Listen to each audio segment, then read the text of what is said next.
Our story begins with our protagonist being kicked out of his job. "Mr. Han, you're no longer fit for this position." "Goodbye," says the boss.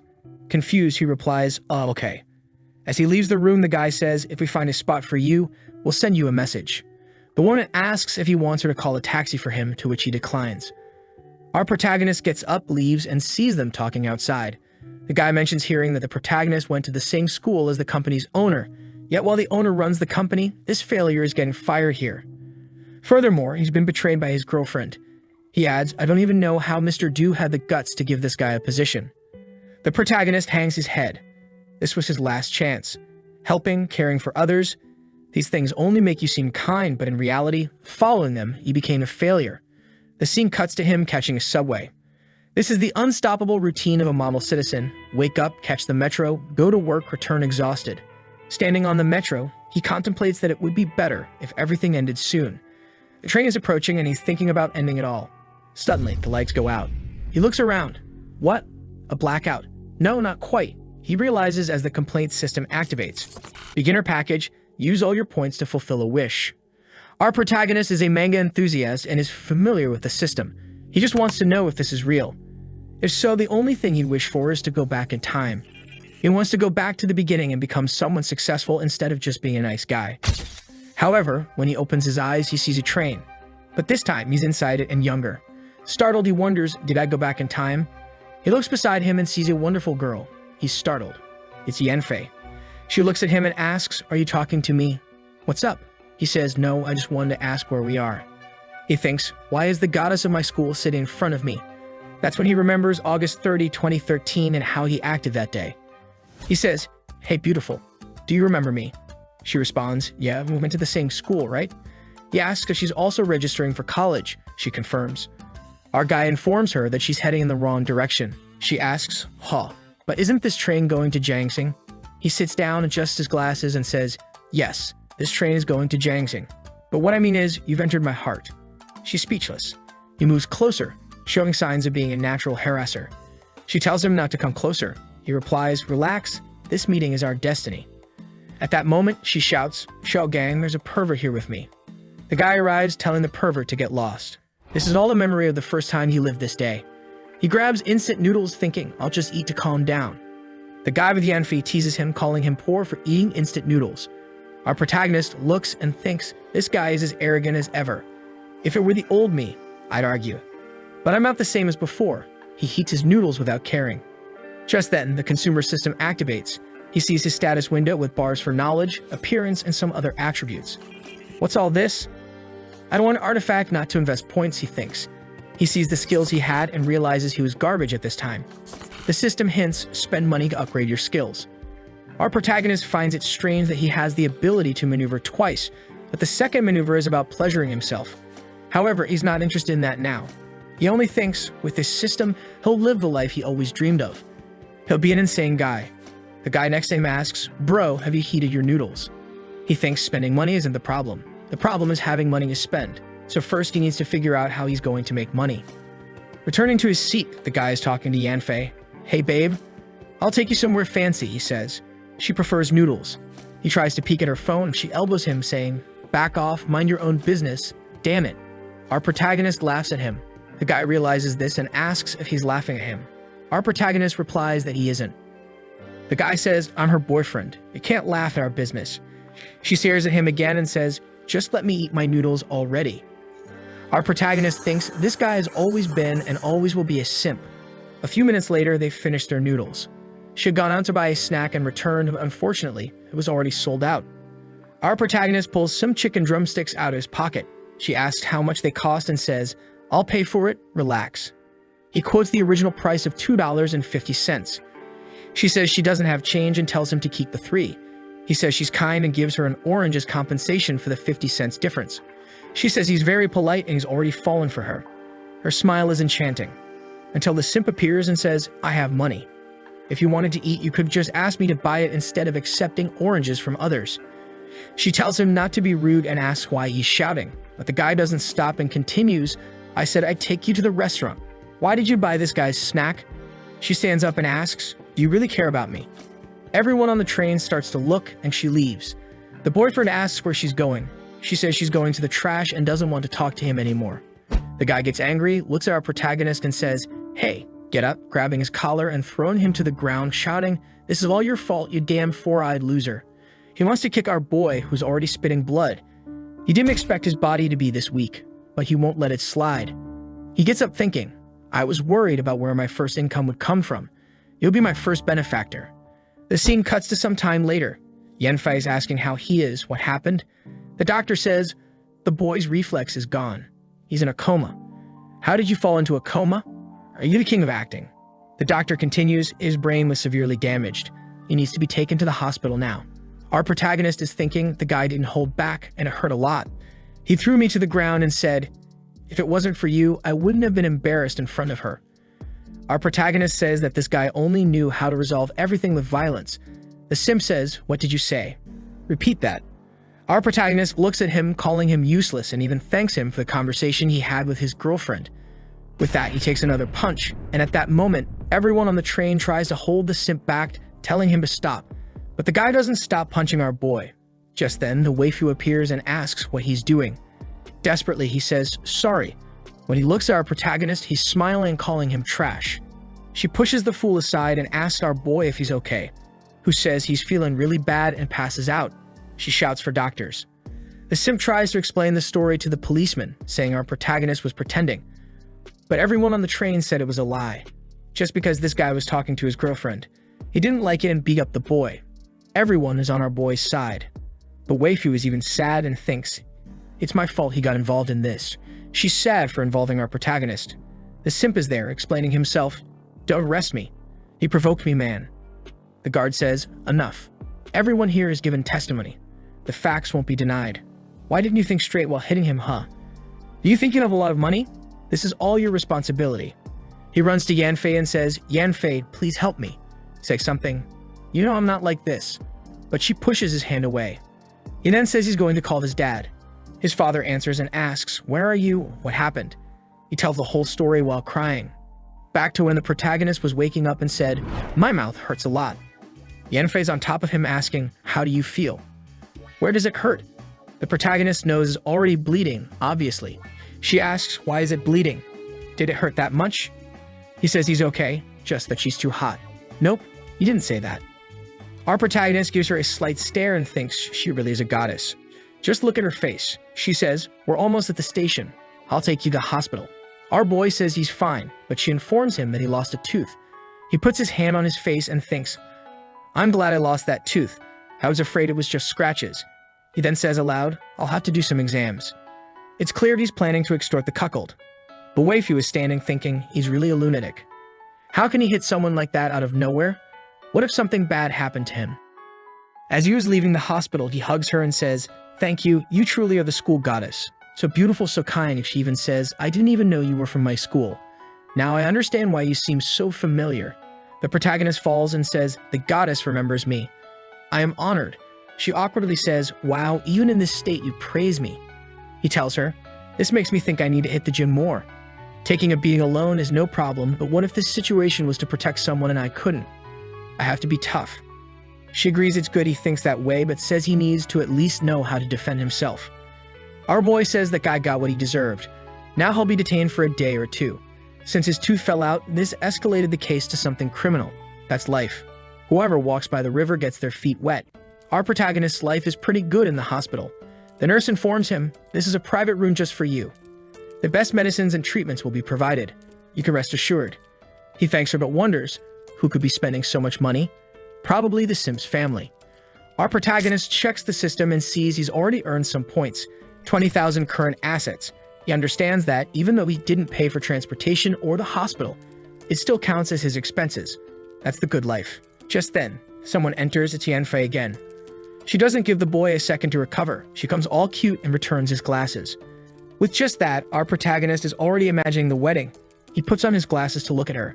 He thinks she's so thick with a good personality to match. She knows what's important. He was thinking he even has to thank the simp for this opportunity. She tells our protagonist that her father will arrive soon and asks, "Why don't you give me your number so we can keep in touch?" Our boy obviously gives it right away. Her family enters and she hugs her father all happily. Then another guy who arrives immediately says, "I'm sorry, young man. I'm Shougang's father. I didn't raise my son correctly. My wife and I came to apologize. Our protagonist feels awkward and says it's okay. He doesn't need anything. But the man comes running and tells him, "Don't move, kid. Stay still. You need to recover." The mother is embarrassed. "I spoiled him too much. Luckily, you didn't stoop to his level, but we'll compensate you." Our protagonist says, "It's partly my fault too. I know he kicked me, hit me, broke my tooth, made my nose bleed, stepped on me, but I cursed him, right?" The father recommends that he accepts the offer. It's a very high amount, and they can forget all this. Our protagonist takes a peek and asks how much. The father says, 800,000 yuan. Is that acceptable? Our protagonist is thinking, how many attribute points can I buy in the system of all this? The old man is confused, asking why he didn't react more. Does he want more? Our protagonist knows the situation he's in is good. The old man's afraid he'll report his son and ruin the guy's career. That's why he's doing everything to keep quiet, but he accepts saying that's a great amount. Now I understand why Yanfei always said she had a very cool uncle, but the nervous guy asks, "But what? If you solve this just with money, you'll prove you're a father not so concerned about your son's education. I think it's important that your son understand that this behavior wasn't correct, or he'll ruin his own life." The guy is still receiving money yet wanting to preach morals. The reluctant father says, "All right, kid, I'll educate him better." Our protagonist is playing with fire and continues threatening that he doesn't want the money, saying, "I really don't need it. I just want him to understand that this behavior will hurt him and his family." The guy starts crying, saying, "I understand. When he's released, I'll bring him here to apologize." The wife says it's okay, and they both leave. Everyone is already in the hallway leaving. Asim's father greets the blonde's father, apologizing for the trouble his son caused. The guy says, "Relax. At least you came quickly and talked to the kid." Everyone leaves. At this moment, the father sees that his daughter isn't very happy and asks what's wrong. She says that Gang was a complete idiot doing that. Outside, the father says at least she's okay. And that guy will now disappear from her life. She says thank goodness and says, if that guy had the maturity of the boy he hit, things wouldn't be like this. The father says, "You seem to have a good opinion of the boy. You met him yesterday, right?" She blushes and says, "No, he's from the same school as me. I just felt embarrassed because he got beaten up because of me, and he seemed like an easygoing guy." "What do you think of him, Dad?" The father is thinking he seems like a mature and responsible boy. And here comes the father with the speech. "My daughter, at your age, boys who are mature like that have suffered a lot. Someone like him prefers success over feelings. I'm sure he has a bright future. But I don't know if he's ready for relationships." The daughter says okay, but he adds, "Well, I just want to remind you that relationships are exhausting. Be careful."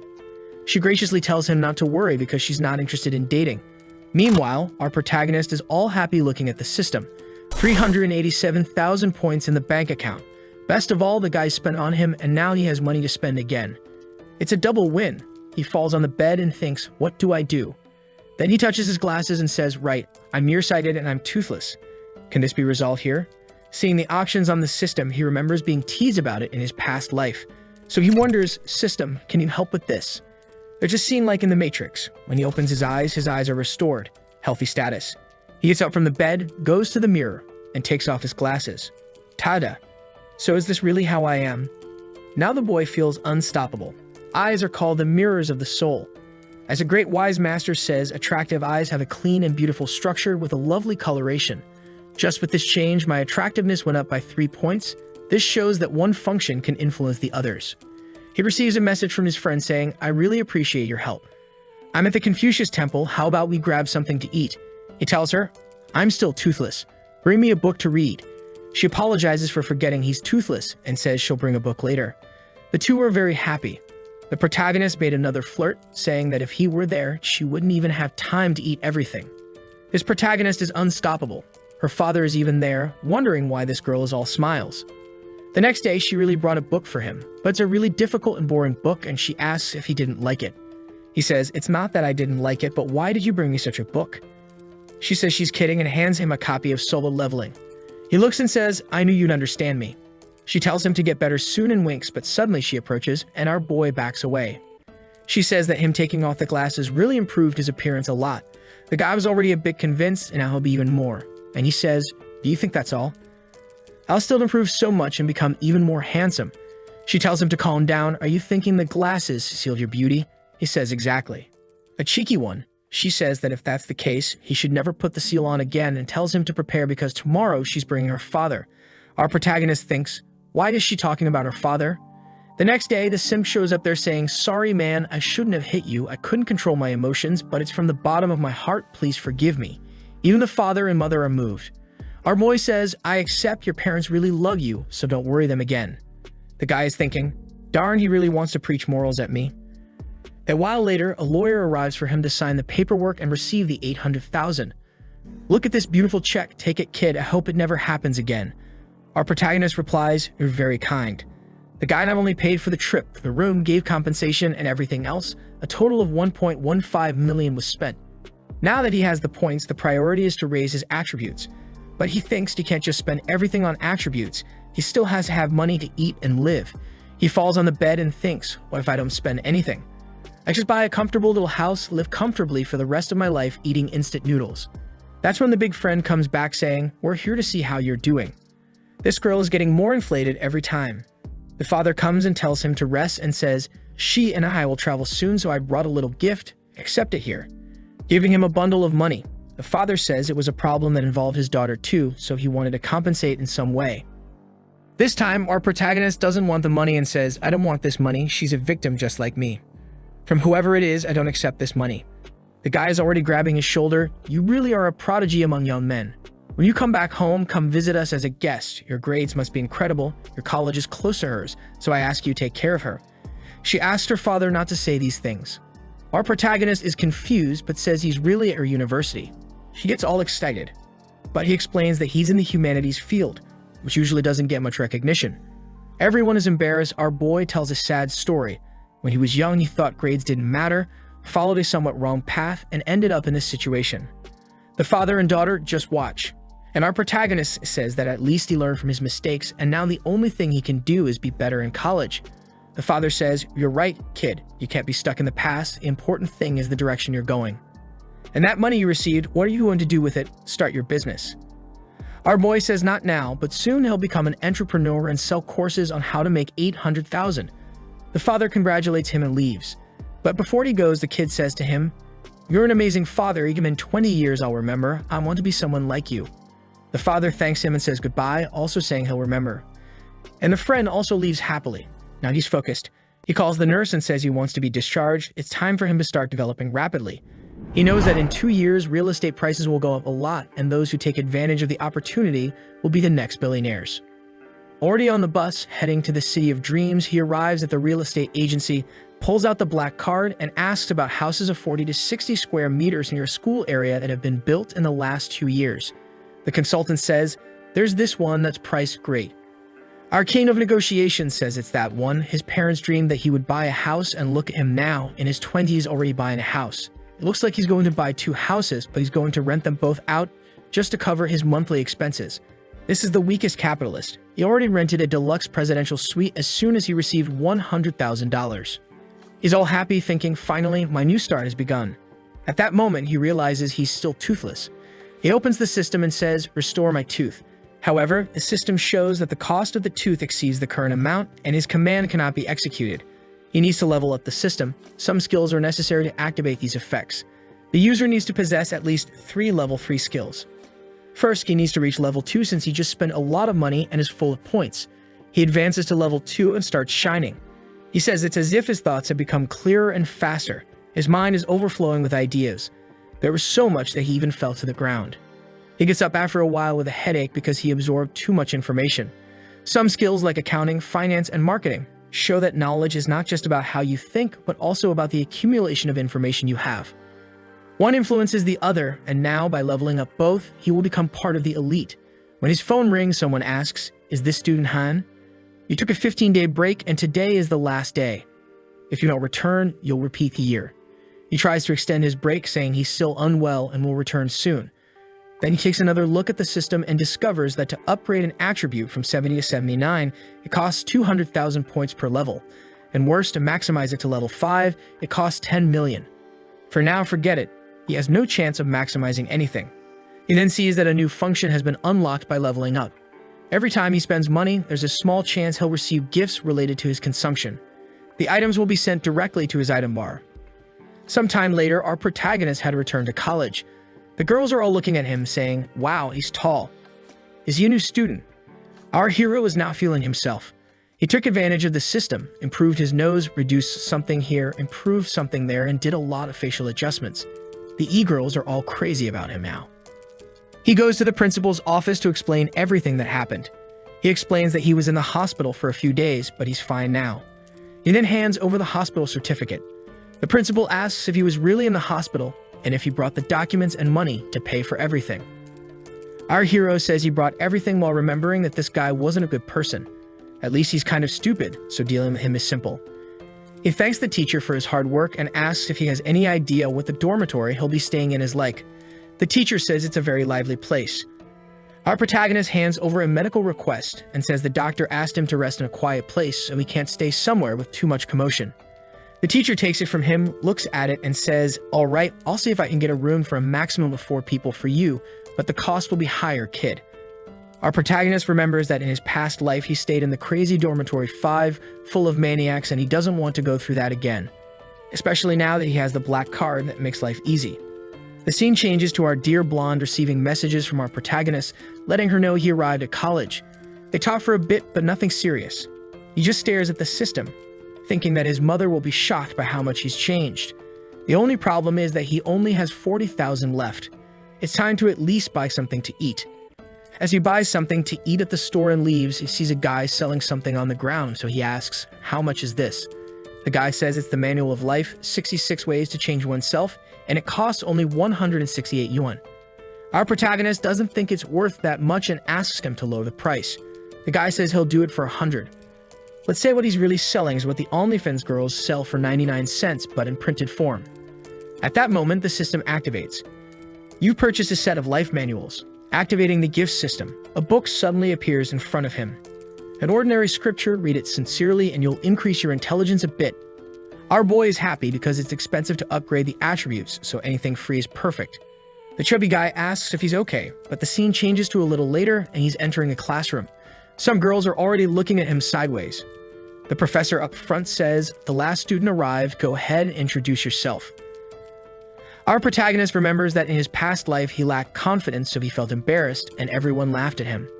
However, now with all this transformation, he arrives saying, my name is Han Lai and I am from the city of flame, intensity, and fervor. My hometown is the city of dreams. Due to hospitalization, I was delayed, but I'm here. The girls are all impressed and the guys are angry, saying he's full of himself. But the teacher applauds and congratulates him. The girls chatting ask Ching Ching what she thinks of this guy. But our protagonist suddenly says, if there are any single girls in this room, add me to your contacts because I'm easy to please and easy to play with. If you're interested, come talk to me. This guy is a social hazard. Someone stop him. The other guys in the room say he's a jerk who's confident just because he's good looking. The protagonist looks at them and thinks, look at those losers, all mad, but my target is you guys. He sits down and a second later, the flirty girls are already surrounding him. Everyone wants to be part of his group. They're all fighting until one pushes through and taps the table, saying, I'm the class monitor, Shi Lu Ting. First, I need to collect the class fees from you, and then I'll add you to the group. It seems like our protagonist's plan was all just to get this girl to talk to him. She's been considered the goddess of this place for 3 years straight. But as wonderful as she is, he was deceived to the point where he almost had to drop out of college.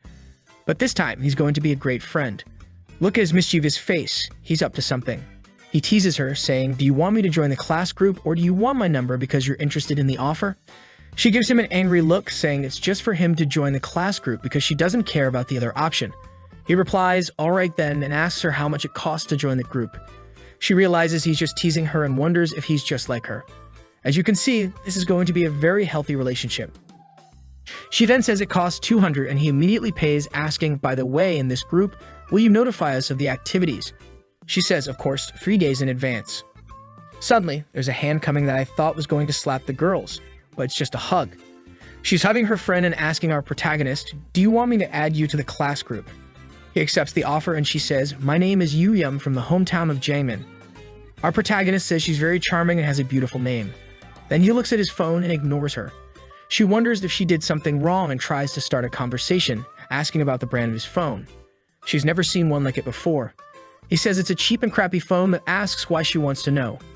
The poor girl, confused, thinks he seems so rich with that attitude and asks why he uses that phone.